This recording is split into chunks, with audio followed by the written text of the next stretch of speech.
નોગણવદર કેન્દ્રવર્તી શાળામાં રંગબેરંગી ટાયરોનું નિર્માણ કરવામાં આવેલું છે. ટાયર દ્વારા બાળકો રંગોની ઓળખ મેળવશે, સાથે અંગ્રેજી સ્પેલિંગ પણ તૈયાર કરશે અને તેના ઉપર બેઠક મેળવશે. આ તમામ ટાયરોનું નિર્માણ બાળકો દ્વારા જ તૈયાર કરવામાં આવેલું છે.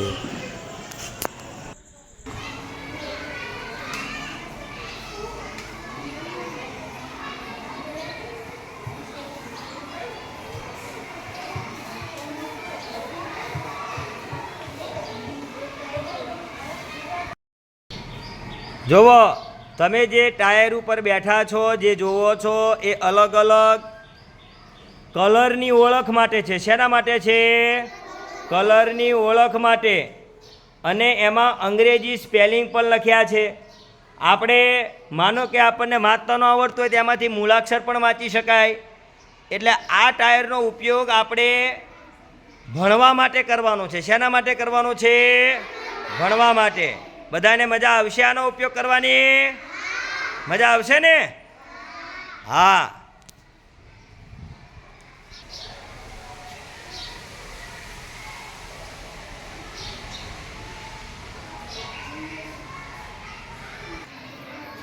તમને બેસવાની મજા આવે છે? હે ને? તો રોજ આ રીતે એનો ઉપયોગ કરવાનો. એક ટાયરમાં નાના બાળક હોય તો 2 બેસી શકે અને મોટા હોય તો 1 બેસી શકે.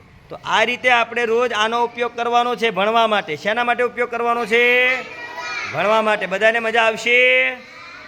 હે? આનાથી કલર ઓળખ કરજો, અક્ષર ઓળખ કરજો, અંગ્રેજીના ABCDનો ઉપયોગ કરજો. આવો બધો આપણે આના દ્વારા ઉપયોગ કરવાનો છે ઓળખ માટે. નોગણવદર કેન્દ્રવર્તી શાળાની અંદર આપ સૌ વિડીયો જોનાર તમામનું હાર્દિક સ્વાગત છે. તમે નોગણવદર કેન્દ્રવર્તી શાળાના પ્રાર્થના હોલમાં જોઈ શકો છો કે આપણી વચ્ચે એક સરસ મજાની પ્રવૃત્તિ છે. આ પ્રવૃત્તિ કદાચ શાળા કક્ષાએ, શાળા લેવલે થતી હોય એવું બહુ ઓછું આપ લોકોએ જોયું હશે. અહીંયા તમે જોઈ શકો છો કે સરસ મજાના ફોરવ્હીલના ટાયર્સમાંથી અહીંયા ખુરશીઓ બનાવવામાં આવી છે. આ ખુરશીઓ બનાવવાનો ઉદ્દેશ્ય માત્ર ખુરશીઓ બનાવી એવો જ નહીં, પરંતુ આની પાછળ ઘણા બધા શૈક્ષણિક કૌશલ્યો અને હેતુઓ છુપાયેલા છે. એની કદાચ તમને જાણ નહીં હોય. આ ખુરશીઓની અંદર જે ટાયરનો ઉપયોગ થયો છે એ ગામના દાતાશ્રીઓ દ્વારા, આ મિત્રો દ્વારા, સહયોગીઓ દ્વારા આ સેવા પૂરી પાડવામાં આવી છે. આ ખુરશીઓ બનાવવાનો ઉદ્દેશ સમગ્ર શાળા પરિવારનો ઘણો બધો ઊંચો છે. એનો હેતુ પ્રથમ તો બાળક ગમ્મત સાથે જ્ઞાન પ્રાપ્ત કરે. અને અત્યારે રાજ્ય સરકારનો કોન્સેપ્ટ છે કે ભાર વિનાનું ભણતર એ અહીંથી શીખવા મળે છે. આપ લોકોને થતું હશે કે વળી આ ટાયર બનાવવાની પ્રવૃત્તિમાંથી તો જ્ઞાન સાથે ગમ્મત કઈ રીતે મળી શકે? પણ મિત્રો, મળે. કેમ કે આ ટાયરની અંદર જે અલગ અલગ પ્રકારના રંગો તમે જોઈ રહ્યા છો, જે કલર્સ તમે જોઈ રહ્યા છો, એ કલરની ઓળખ બાળક પોતાના બાલ્યકાળથી, શિશુ અવસ્થાથી જ કરતો થાય એ મુખ્ય ઉદ્દેશ છે. સાથે સાથે દરેક ટાયર ઉપર તમે જોઈ શકો છો કે અલગ અલગ પ્રકારના સ્પેલિંગ, એના અર્થ લખેલા છે. તો બાળક બંને ભાષાની અંદર એ કલરના શબ્દોનું જ્ઞાન પ્રાપ્ત કરે. હા, પણ તમે ટાયરની અંદર જોઈશો કે દરેક સ્પેલિંગનો કોઈ ઉચ્ચારણ નથી લખેલો, એનું પ્રોનાઉન્સિએશન નથી લખેલું. એનું કારણ એ છે કે બાળક જાતે પ્રોનાઉન્સિએશન કરે, જાતે ઉચ્ચારણ કરતો થાય. ભલે ને ખોટું અને સાચું ઉચ્ચારણ કરે, અંતે તો પ્રયત્નોને અંતે તો એ શીખવાનો જ છે. એટલે એનો પણ સરસ મજાનો ભાષા શુદ્ધિનો ઉદ્દેશ આ પ્રવૃત્તિમાં છુપાયેલો છે. બાળક વારંવાર વાંચશે, વારંવાર જોશે, વારંવાર એ શબ્દોનું ઉચ્ચારણ કરશે. એટલે આપમેળે એને સાચા શબ્દનું ઉચ્ચારણને જ્ઞાન આવશે. એટલે જ આપણે અંગ્રેજીમાં કીધું છે ને કે try and try you will succeed at last. પ્રયત્નો કરતા જ રહો, સફળતા આપણને મળવાની જ છે. એટલે આ પ્રવૃત્તિનો ઉદ્દેશ ખૂબ જ સારો છે.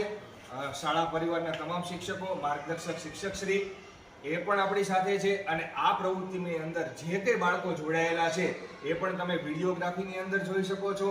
આ બધા જ બાળકોએ પોતાની જાતે માર્ગદર્શક શિક્ષકશ્રીઓના સહયોગથી, એમના માર્ગદર્શનથી, એમની સૂચનાઓથી આ બધી જ પ્રવૃત્તિ જાતે કરી છે. જેમ કે ટાયરને જોડવા, ટાયરને બોલ્ટથી કનેક્ટ કરવા, ટાયરની અંદર ડ્રિલિંગ કરવું, હોલ પાડવા, કલર કામ કરવું, દોરી પરોવવી, દોરીઓને ગૂંથવી, એ ખૂબ જ મહેનત માંગી લે એવું કામ છે.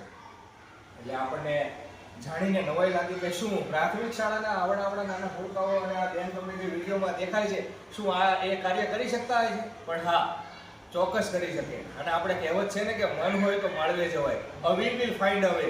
એ કહેવત આ નોહણવદર કેન્દ્રવર્તી શાળાના શિક્ષકો અને બાળકો સાર્થક કરી રહ્યા છે. આપને આ વિડીયો જોઈને તમારા બાળકોના સર્વાંગી વિકાસને માણવાનો અને એની કૌશલ્યને વિકસાવવાનો એક આનંદ પૂરમાં ચોક્કસ હશે એવું હું આશા રાખું છું. અને આવી જ અવનવી પ્રવૃત્તિઓ સાથે અમારી નોહણવદર કેન્દ્રવર્તી શાળા સાથે જોડાયેલા રહેજો. Please stay tuned, sit back and relax. આ ટાયરોની તમે જે જોઈ રહ્યા છો તેની અલગ અલગ દોરીનું ગૂંથણ, કાણા પાડવા, ટાયરોનું જોડાણ કરવું, રંગકામ કરવું, આ તમામ બાળકોએ ઉત્સાહભેર કામ કર્યું છે.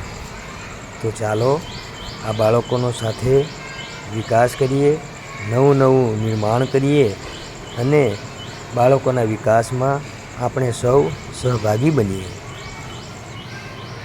અને ટાયર પર બેસવાની મજા આવી,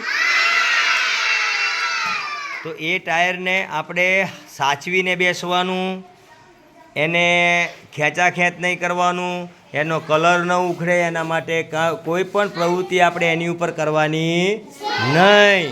એની ઉપર બેસીને નાસ્તો નહીં કરવાનો, આ ખાસ ધ્યાન રાખવાનું.